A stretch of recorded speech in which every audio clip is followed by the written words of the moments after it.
When you speak with him, give us your insight into his level of frustration with the future of his New York Knicks. I never ever heard him say anything about, no frustrations, but I just know that Carmelo is a Knick to heart. Like he's like the Spike Lee of that thing. Like he's, when you think of New York, you think of Carmelo Anthony when you think of the Knicks, and I don't think how rough it gets. I mean, I don't know personally how he feels, but I don't see him like even thinking of bailing on that team like that, because he is New York City, and he does a lot for New York City. Just even him and his wife, and just that whole situation. They're like a big power couple, yeah. Yeah, and it's like it just makes being New York. So I see him. I mean, the best thing you do is get a better team around him.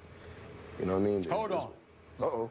Hold on. I knew this was coming. Right. He set me up, right? Yep. Let me tell you something, Jeezy. Let me tell you something. Talk to me. I love me some Carmelo Anthony. That's my man. Right. But I got to ask you this question. He has not ever played in an NBA Finals. He's over 30 now. Right. I know Lala's doing her thing. She's on Power, my favorite show with Amari Hardwick and Fitty and all of them. I love that show, okay? I know what she's doing with herself. She's got a burgeoning career. We know what Carmelo Anthony, we know he loves his money, and he's right to love his money. Right. He's big time. But you trying to tell me he a Knick to heart to the point where if the Knicks in the Eastern Conference are tugging back and forth at even being relevant towards making the playoffs, when you've got your future dwindling before your very eyes, because Father Time's going to catch up. Right. You trying to tell me just stay with the Knicks no matter what? I mean, look, That's his attitude? If it was, I'm an over-loyal person, so I don't know. You know what I mean? Like, I'm quite sure he has lots of money, so I would do what, me personally, I would do what came first to heart. You know what I mean? Like, and I don't see him anywhere else. You know what I mean? I don't know where he sees himself, but if I saw him on the Cavaliers, I don't know. You know what I mean? For me, you know what I mean? It's just like even like with Bron when he went back to Cleveland. I know that was a personal decision. You know what I'm saying? So I don't think it had a lot to do with money. I think it had a lot to being like, I want to go back and represent this team because they got me to where I was. I got my ring. I'm back now. They was burning my man jerseys. Like, they had to hurt his heart. You know what I mean? So, you look at Carmelo, you kind of see the same thing. Like, if he goes somewhere, like, where would he go to? I mean, but you might know, though.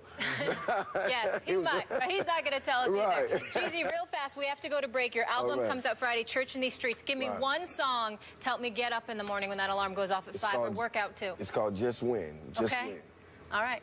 First one we're going to download for sure. Thank you so much. So appreciate your time. Thank you. Steve. Got it. All right. Great, man. Beautiful. Appreciate it. Up next, the second installment of the college football playoff rankings were released last night. You might be surprised by some of the moves. Notre Dame is in, but should they be? We'll react to that on the other side of the break.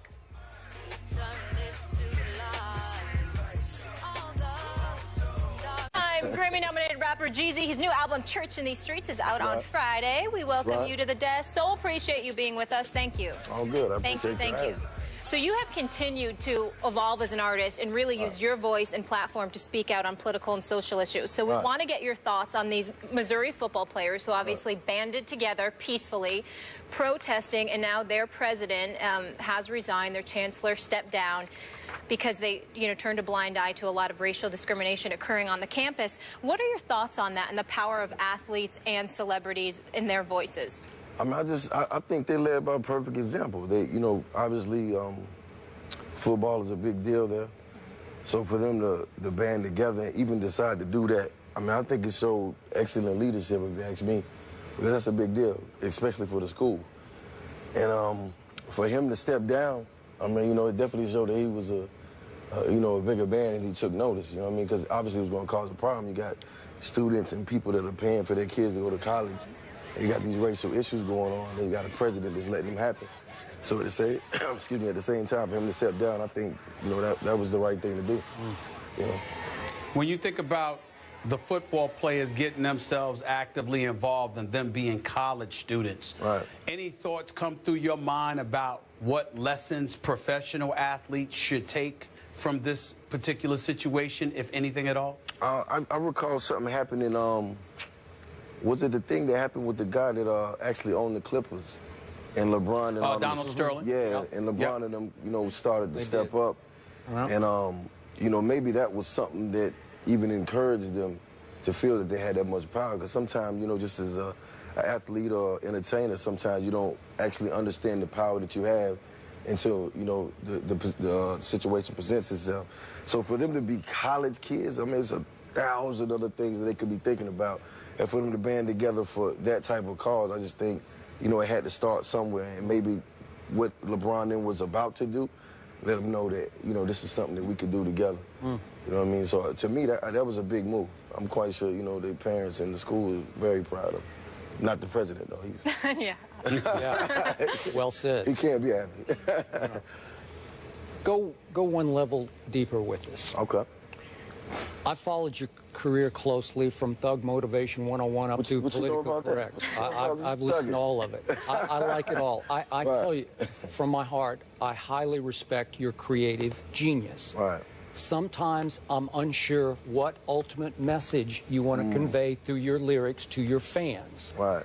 Sometimes you say violence is not the means to the end to bring about change. Right. And sometimes it comes across to me as by whatever means necessary to bring about change. Right. Put that in perspective for us. Okay, well, two things. The first thing is, if you ever hear me talking about anything that has anything to do with any violence, it's more of a defensive position. You know, you're good with sports, so you know. Yeah. Yep. So it's not offensive. It's not me saying, hey, look, you know, I'm going to go out here, I'm going to do this to this person. It's saying no different than an officer or soldier, anybody that's at war. It's like, I got to protect myself. I got to protect my loved ones. I got to protect my family. And I'm willing to do so because I was raised to be a man. You know what I'm saying? So that's one take. And as far as the message, you know, you got to evolve. Thug motivation, believe me, I was really thugging. I got You know what I'm saying? I got it. It comes across, There was some man. thugging going on. Yeah.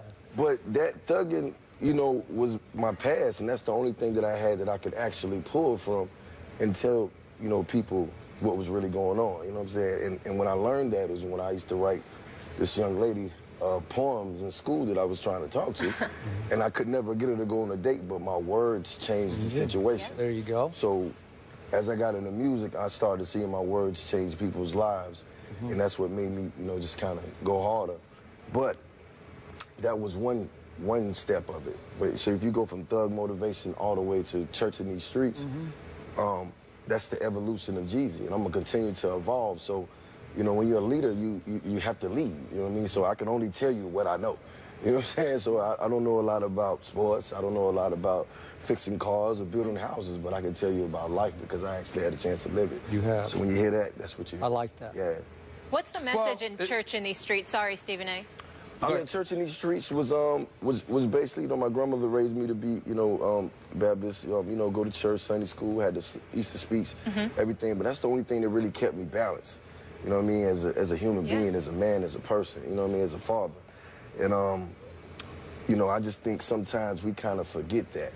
So, you know, when you go to church and it sounds like the preacher is talking to you, maybe he is. And it's like when you come to my shows and I'm talking and you see the expression on these people's face, it's not just a rap concert. It's not, they're not here to be entertained. They're not here for the hieroglyphics or anything. They're here to hear how you feel about certain situations. And then when you tell them that, you know, you can walk off the stage and have somebody say, hey, man, you changed my life. So to me, it's like a small church. You know, I know it's kind of crazy to say that, but it's what it really is. And when you're sitting there and you're watching these people and, you know, you say certain things and they light up, it's no different than sitting in, you know, church in the back row and saying he's talking about me today. That's true. You know what I mean? So that's my take on it. You brought up about how when, you know, Thug Nation came out, you was talking about how you were thugging, you were really, you know, motivation, I'm sorry. Yeah. You was talking about how, you know, you had to be that way. What I'm wondering about is, sometimes I see a lot of cats out there who are trying to be something that they're not. Right. They're trying to act like it's something that they had to do when in fact they didn't. Right. I want to know, as somebody in this game, do you see a lot of that? Do you see a lot of wannabes, a lot of perpetrators, a lot of individuals that are using folks like yourself and others who had to do what you had to do as an excuse to justify what they're doing when they didn't have to do it? Absolutely. And you got to understand. What do you say to them? Well, to me, it's real life, but when it comes becomes a business and it becomes lucrative and you're able to make money by emulating what somebody else has been through, people jump on that. It's no different from, you know, you just seen a Straight Outta Compton movie that just came out. You know what I mean? That was about a lifestyle. You know, Dr. Dre and all those guys really went through that, but somebody thought that it could be valuable if they put it in a movie form. So somebody got actually paid off of whatever they went through. You know, Eazy's no longer here and all those things. But I just think, you know, with this culture, when people see a chance to make money, they go at it. But I have no problem with that personally because I feel like if they're in the studio and they're on the road and they're making records, that's less people that are getting killed in the neighborhoods and being robbed or whatever, because now you're creating these ways for these young entrepreneurs to make these millions of dollars and they're actually getting employees and, you know, taking care of people that are around them and giving them jobs and situations. So it's like they're turning into small Fortune 500 companies and you really can't knock it. You know, I just stay in my lane and do what I do, but at this point, you know, it's business. You know what I mean? So you have achieved a powerful platform, not only in the black community, but for kids everywhere. Right. How much responsibility do you feel? How much does that scare you? Do you sometimes wake up and say, hey, I'm just a guy, you know, I'm just me, you know? I was talking to somebody about that the other day. I was like, you know, the difference between Kurt Cobain and Tupac is Tupac died believing and still fighting for it, and Kurt Cobain got to the point he was like, man, I can't take this anymore. Yep. You know what I mean? And sometimes I get caught in a, you know, rock in a hard place because it's like, am I a good guy? Yes, when it comes to me and my family and my loved ones, and will I do some crazy things that sometimes, of course, that's where I came from, but now my circle is different. You know what I mean? I talk to politicians and mayors and staples in the community, but I can still go back and hang out with my friends when I feel like it. So it's like I'm kind of like caught trying to balance it, and I'm a Libra, so that's like even crazier. So it's like, you know, I find myself sometimes like, okay, what are you doing? And I think that's what makes me me and keeps me going and keeps me like solid and humble, is because I can see both sides, and I'm like, you know, it's like you going from being the people's champ to the city's hero. So it's good to be the people's champ. You could be the villain or anything.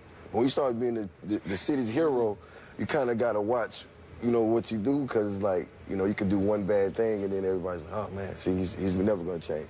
So it's just that, but that's what you hear in the music though. You hear somebody that wants to change and wants to do better, but at the same time you have certain things pulling and tugging on you, and you're like, okay, well, I can't do that today. I'll try to, you know, do this, but you know, it's not easy. If that's what's the hardest thing to shake? What's the hardest thing to shake? Bad habits. You know, not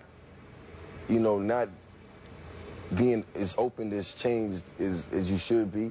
You know, I'm a businessman now, so it's different. I have real business things going on. I have tequilas and I have companies and different stuff. So it's just like what I do in my music career actually affects that as well.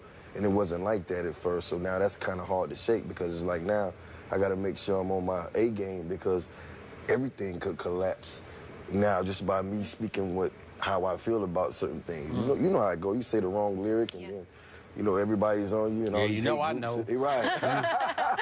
You feel me? Clickbait over there. Right. Yeah. So it's just a little risky, but the thing about it, I always learn to say, man, to myself, it's just like, stay true to you, man. It's like, you can't fail that way, you know what I mean? If you can get up and look at yourself in the mirror in the morning and know you're doing all you got to do to be better and to evolve and to continue to be productive, that's all you really can do, because you know nobody's perfect. And when you get in that, when you're trying to be perfect, you're already losing. Yeah. You know So was part of your evolution, your maturity, your new wisdom, dropping the young from Jeezy? Was that part of it? Absolutely. By the way, that saved you some more years and money too, just so you know. I got it. You're right, you're right. So we'll put young, you feel me? No, it's just something I decided to do. When I jumped off the porch and I started doing my thing, that was it. You know, young this, young that, Lil Wayne, this, and it was like rapper stuff. And then as I started evolving to, you know, just a man and just started seeing things, that was just a piece of that. It's like, okay, I'm gonna drop this, and you know, the next piece would be, you know, to drop the Jeezy at some point and be who I am. Okay. You know what I mean? and that's just how this game works. You know what I mean? The next step of the evolution, but how aware and grounded you are is so impressive. And I know you talked about connecting to the two different audiences. It's just impressive that you are connecting to both. I know it can be stressful, but you're reaching all those it's like voices. Trying to be a Falcons fan and a Cowboys fan at the same time. Oh, we're going to get into that next. Save that thought. More with Jeezy after the break. We're going to talk a little sports when we come back. Stay here. This is First Take.